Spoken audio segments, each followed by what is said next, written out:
Myself, Joshi Hardi, I will explain you about Ashokarishta. Starting with the ingredients of Ashokarishta, the main ingredient is Ashok Twak. In Latin, it is called as Saraca indica. Its quantity is 1 tula, that is 5 kg. Then good, which is jaggery. It is used as a sweetening agent and its quantity is 1 share, approximately half kg. Then water, its quantity is 4 dron, 48 liters of it. Then Dhataki Pushpa is used as a Sandhan Dravya here. It is 16 pearl in quantity, that is 768 grams. Then the Prakshep Dravyas include Sunthi, Daru Haridra, Bibitak, Amla, Nagarmoth, Shwed Jirak, Shyav Jirak, Shwed Chandan, and Vasa Mool. The quantity of the Prakshep Dravya is taken to be similar, that is 1 pearl in quantity, 48 grams of it. Here it should be noted that in Ras Tantra Sar evam Siddh Prayog, Rakta Chandan is mentioned instead of Shwed Chandan, and the similar controversy is in the case of Vasa.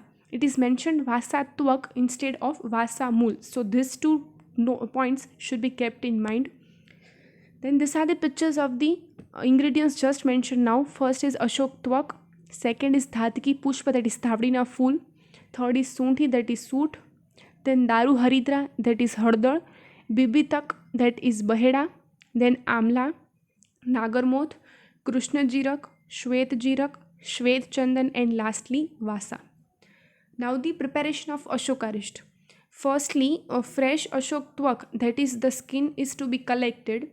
Then mud pot is used mostly to carry out the Sandhan Kalpana to make Arisht. Patra Samskar is required for the patra, which is to be used for the fermentation process. Like dhupan, that is fumigation, should be performed. Even if we see cracks on the pot which is selected for the Sandhan Kalpana, then it should be sealed before carrying out the fermentation process to avoid leakage through it. Then for maintenance of appropriate temperature, the Sandhan Patra is kept in husk.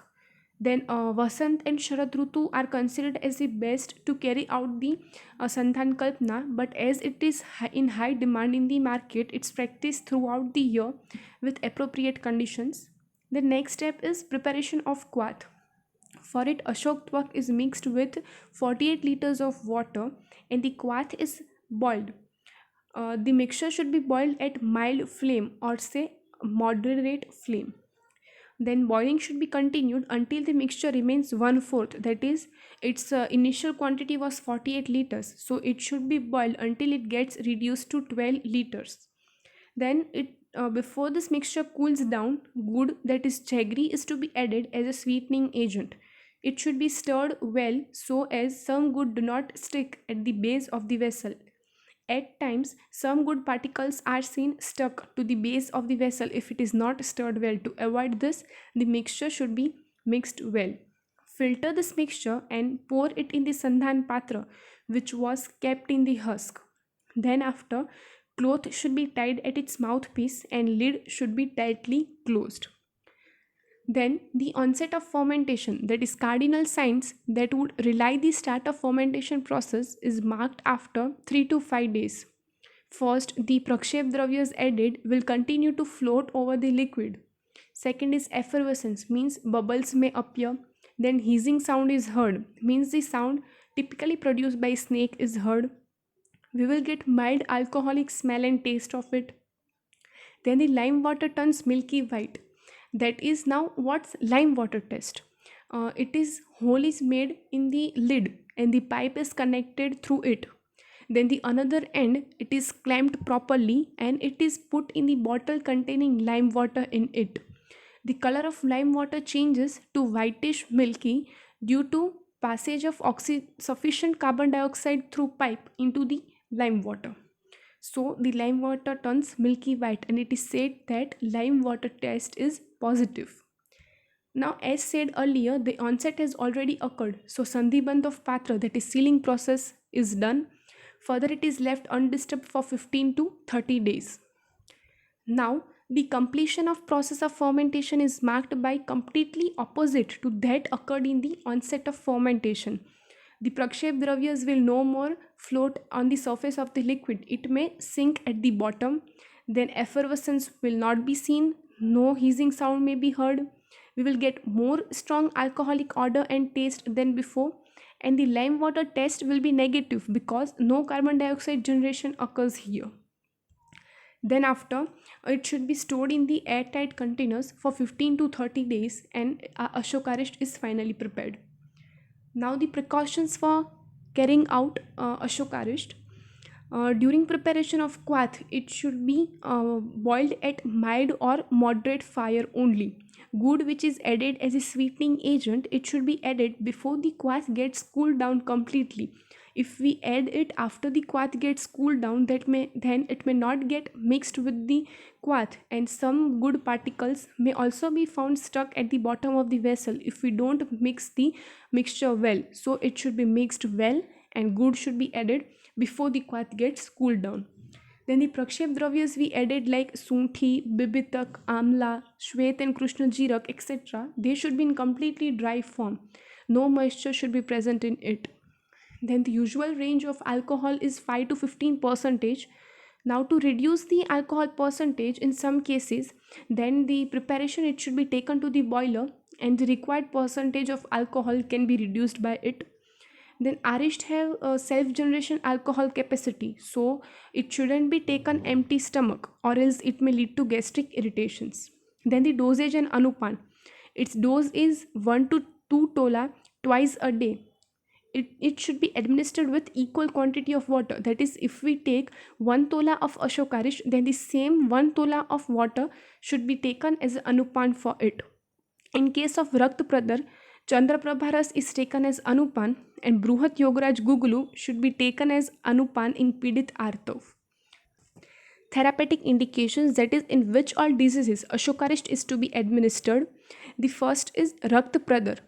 In that, Pitta gets Dushit and it gets Amla Pradhan. It is due to Hetu Sevan like Madhyapan, Ajirna, Ati Methun, etc. Even it also makes the blood Dushit. Sticky secretions, that is Shwet Pradar, may occur from yoni. If the roga gets jirna, then it may leads to durgandh. Even at times, it becomes raktastrav gets rajja mishrit. It happens like rakstrav continues all the time, whether the patient is sitting, standing, or sleeping.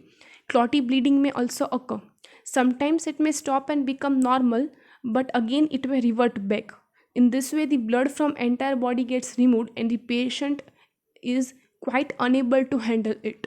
Next is Pidit Artav. In that, Mandajwar occurs.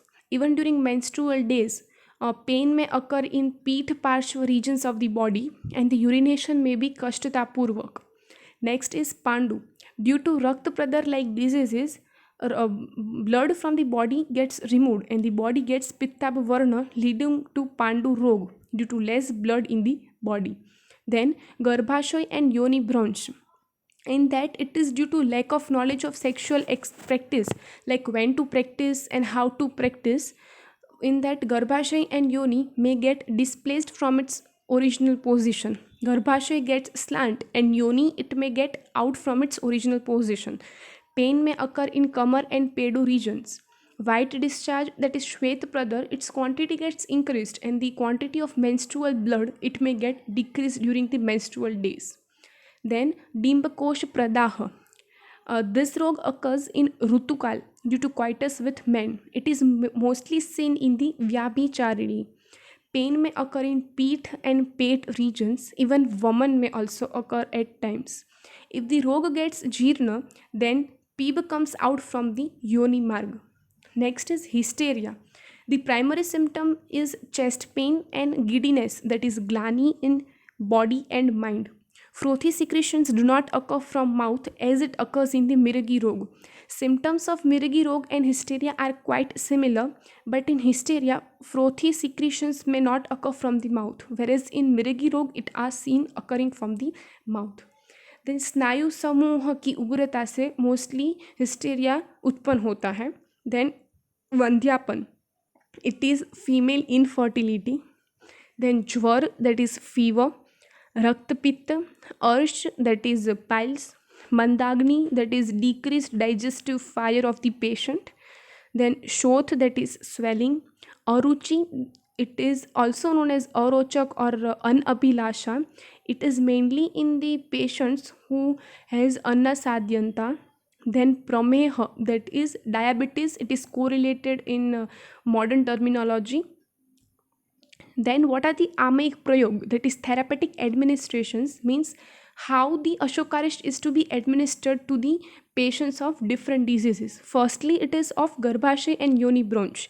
The patient of Garbhashay and Yoni Bronch, in them Chandanadi Churna, it should be administered with Trivang Bhasma along with Ashokarist.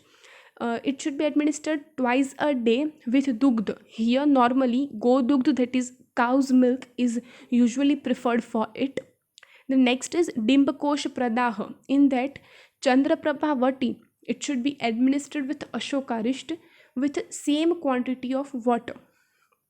Then, in Pandu Rog, for it, Ashokarist should be administered with same quantity of water with Navayas Loha. For Atistrav and Mal Avrodh during menstruation days, mostly this disease is seen. For it, Dantyarist should be administered along with Ashokarist. Then these are the pictures of Ashokarist available in the market nowadays. First one is of Bednath company and the second one is of Dabur. Even the Ashokarist of other companies are available in the market. Okay, so this was about Ashokarist.